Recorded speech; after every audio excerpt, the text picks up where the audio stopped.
आज की motivational class में मैं बताऊंगा कि भारतीय सभ्यता और संस्कृति और इसकी फिजिकल बनावट की क्या विशेषताएं हैं। यह देश सबसे प्यारा देश है। भारत देश में वेदों के अनुसार कहा गया है, यहाँ देवता भी अवतरित होने के लिए कामना करते हैं।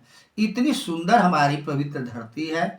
हमारे यहाँ अनेकता में एकता है। विभिन्न धर्म के मानने वाले लोग, विभिन्न प्रकार के भोजन करने वाले लोग, वस्त्रों में भिन्नता पाए जाने वाले लोग, सभी तरह की भिन्नताएं, आपकी धरती की बनावट में भी भिन्नता पाई जाती है।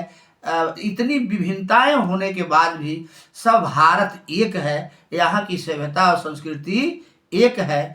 इस तरह से भारत प्राकृतिक बनावट से लेकर करके राजनीतिक बनावट तक और सारी चीज़ें में अंतर है, लेकिन विभिन्नता में भी एकता यहाँ विशेषता रही है, संजोए रहा है। इस संदर्भ में एक कवि ने लिखा है, कहीं अजान कहीं गुरुवाणी, कहीं रंजित प्रभु का नाम है, भारत की पावनतम भूमि सत सत तुम्हें प्रणाम है।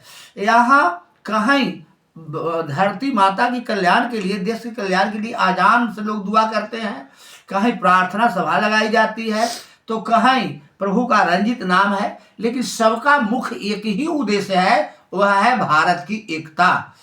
तो इस तरह से हमारा देश भारत जो है अनेकता में एकता को जो संवारे हुए है, यह भारत की सुंदरता है।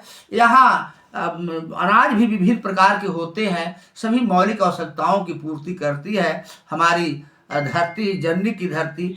इस प्रकार से भारत में अनेकता में एकता है, डाइवर्सिटी इन यूनिटी, विभिन्नता में एकता है। यह हमारे यहाँ की कल्चर, सभ्यता, सोसाइटी का विशेषताएं हैं। और भारतीय संस्कृति के साथ साथ भौगोलिक बनावट का भी यहाँ ये विशेषताएं सम्मिश्रण शामिल है। जाड़ा, गर्मी और बरसात, यह सभी चीज की आनंद इस धरती पर मिलता है। इस तरह से भारत में अनेकता में एकता है। और इसी आशा और उम्मीद के साथ कि हम सब आपस में सौहार्द बनाकर रहेंगे और देश के कल्याण के लिए हर समय चिंतनशील रहेंगे, इसी आशा उम्मीद के साथ आज की मोटिवेशनल क्लास समाप्त करता हूँ। जय हिंद।